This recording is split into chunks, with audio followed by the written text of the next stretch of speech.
அன்பின் தேவனாம் ஆண்டவர் இயேசுவின் நாமத்தில் உங்களை நாங்கள் வாழ்த்துகிறோம்.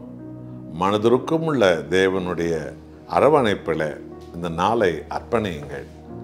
ஆவியானவர் உங்களை முத்திரை போட்டு ரட்சிப்பிலும் ஆசீர்வாதத்திலும் நீங்கள் கிறிஸ்துவை சார்ந்து நடக்கும்படி தேவன் செய்வார். 97ஆம் சங்கீதத்தில் 10வது வசனத்தை பாருங்கள்.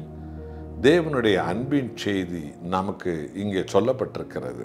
கர்த்தரில் அன்பு கூறுகிறவர்களே, தீமையை வெறுத்து விடுங்கள்.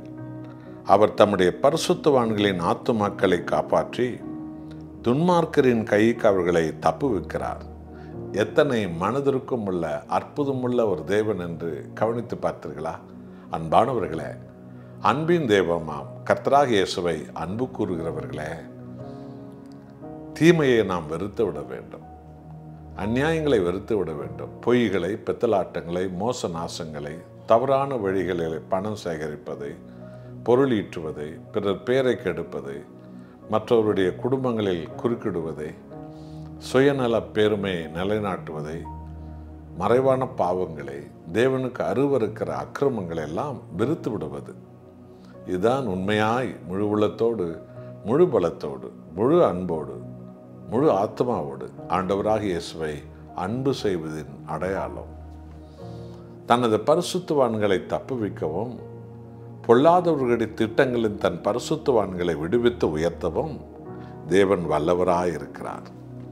ஆகவே நண்பானவர்களே, தீமை பெருகிய இந்த காலத்தில் எங்கே பார்த்தாலும் அக்கிரமங்களும் தாறுமாறுகளும் வேசித்தனங்களும் உபச்சாரங்களும் பெருகி இருக்கிற இந்த காலத்தில் காற்றை விட வேகமாக பாவம்தான் இன்றைக்கு உலகில் பெருகி இருக்கிறது. ஆகவே தீமையை வெறுப்பது தான் ஆண்டவராக இயேசுவை அன்பு செய்வதின் அர்த்தம். இந்த சத்தியத்தை பரலோகத்துக்கு சொந்த ஜனங்களான நாம் தான் கடைபிடிக்க வேண்டும். உலகத்தார் போலவே இருப்பார்கள் என்றால் உலகம் ஒரு நாள் நிர்மூலமாகும் கிறிஸ்துவின் வருகையில். ஆனால் இயேசு கிறிஸ்துவை அன்பு செய்த ஜனங்கள், இந்த சபை அந்த சபை என்ற பெயரெல்லாம் நமக்கு தேவையில்லை. நாம் கிறிஸ்துவை சார்ந்தவர்கள். கிறிஸ்துவுக்கு நாம் செய்ய வேண்டியது ஒன்றே ஒன்று, நமது முழு அன்பை தேவனுக்கு நாம் தர வேண்டும். அதன் பொருள் என்ன? தீமையை வெறுத்து விட்டுவிட வேண்டும். அந்நியங்களை வெறுக்க வேண்டும், விட்டுவிட வேண்டும். நீங்கள் விரும்பி தேடிய பாவத்தை வெறுக்க வேண்டும். அதனுடைய பலனை ஆவியானவர் தருவார். அந்த பாவமானவைகளை, மோசமானவைகளை நான் விட்டுவிட வேண்டும்.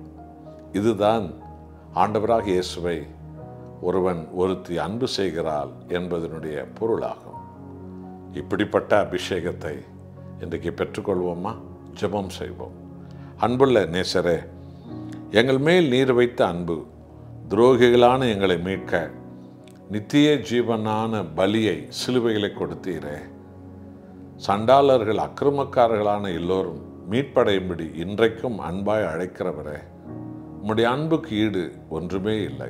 இயேசுவே, உம்மை நாங்கள் உண்மையாக அன்பு செய்கிறோம் என்றால் தீமையை, பாவத்தை, அநியாயத்தை, அக்கிரமத்தை வெறுத்து விட வேண்டும். இதுவே உம்மை அன்பு செய்வதின் அர்த்தம்.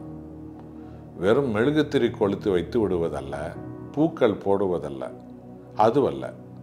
மாறாக அக்கிரமங்களை வெறுத்து விட்டு விடுவது.